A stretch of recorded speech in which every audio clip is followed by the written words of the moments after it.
Hey, how's it going? Epos Vox here, and I wanted to discuss Iron Sight again. I'm not being sponsored for this video. I've not received any word from the Iron Sight team asking me to make videos about them, anything like that, and this one's actually a little bit more critical and sort of negative, as I haven't actually been playing a ton of Iron Sight these days, and I haven't been having a whole lot of motivation to make the videos. Now, part of that, if you missed from my main channel on my social media and things like that, right after I made that video saying, hey, I'm going to make some Iron Sight videos now, I was forced into an abrupt move. We had to change apartments, and that threw off all of my production schedule, and I haven't really had a whole lot of time for the gaming channel at all. But when I do have time for games, which has been fairly sparse lately, Iron Sight hasn't entirely been it. I've gone back to it within the past couple weeks, and I've kind of had a decent idea, or a decent time with it, and the new downtown map is fun. I've been having some time with it, but I can see myself getting bored with it quickly. There's some grind to kind of unlock new stuff and do the daily challenges, but once those are done, I never feel that motivated to keep playing. Part of that is due to the sparse amount of actual content in the game. There's only a few game modes, only a couple maps. It gets repetitive. It takes forever to unlock stuff, so you can't exactly change up your playstyle all that much.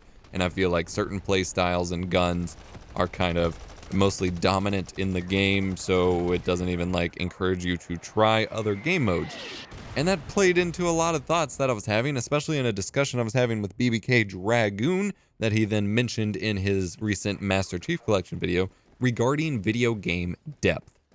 Specifically, we were talking about how a lot of shooters, and Halo specifically, have moved to adding so many mechanics and gadgets and gizmos and sprint and abilities. And Call of Duty Black Ops 4, I was talking about that in the beta review as well. They add all these extra things to keep up with to kind of make up for a lack of actual gameplay mechanic depth. Whereas we had much more simple games, quote unquote, back in the day, like Halo 3, that was simpler in terms of the things, the actual mechanics you needed to keep up with. There was no sprint, there was no abilities, there was equipment you could pick up on the map, but it wasn't regular. You just had gun balance and movement and positioning, but there was so much more depth. There was such a higher skill ceiling to the game's mechanics themselves, because it was easy to learn, but difficult to master, as BBK put it, which is freaking brilliant as far as I'm concerned. Yeah, I mean, that is exactly it. Like, there was some sense of simplicity that anyone could pick it up, which makes it accessible. But if you want to be really, really good, it takes a lot to master it. And that isn't always the case with these new games. And I think Iron Sight suffers from this as well. There isn't a whole lot of depth to the game. You can sprint or not sprint. You have kill streak drones. You have guns. And then you have some form of positioning and map tactics if you're actually playing with friends, which can be beneficial to you, but it's fairly basic. You hold points of the map. There's some dynamic elements to the map, but that's more RNG. Same thing with the recoil. Recoil is mostly randomized, so there's no really learning recoil patterns.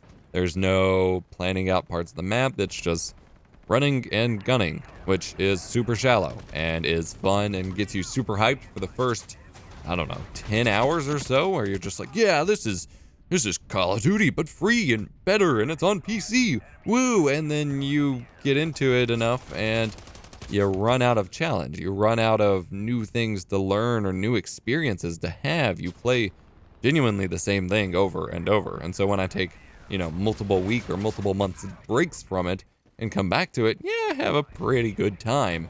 But I quickly burn out on it fairly easily. Like, I quickly find more reason to justify playing other things over top of Iron Sight. And I hope they can improve this. I hope they can add some more complex game modes. I hope they can maybe adapt the recoil model, because at the moment I dislike it. Continuing to improve the netcode will, of course, improve some of the RNG elements in terms of whether or not you actually kill someone you're trying to kill.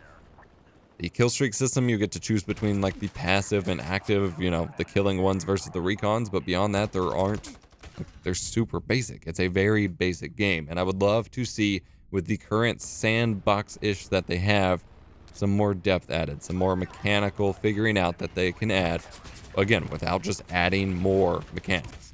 Deepen the mechanics, don't add more mechanics. And games these days have been just adding more mechanics on top of each other, but not making them go any deeper. Hope this makes sense. Would love to hear your thoughts in the comment section down below. Do let me know what you're thinking. I'm AprilsVox, and I'll see you in the next one.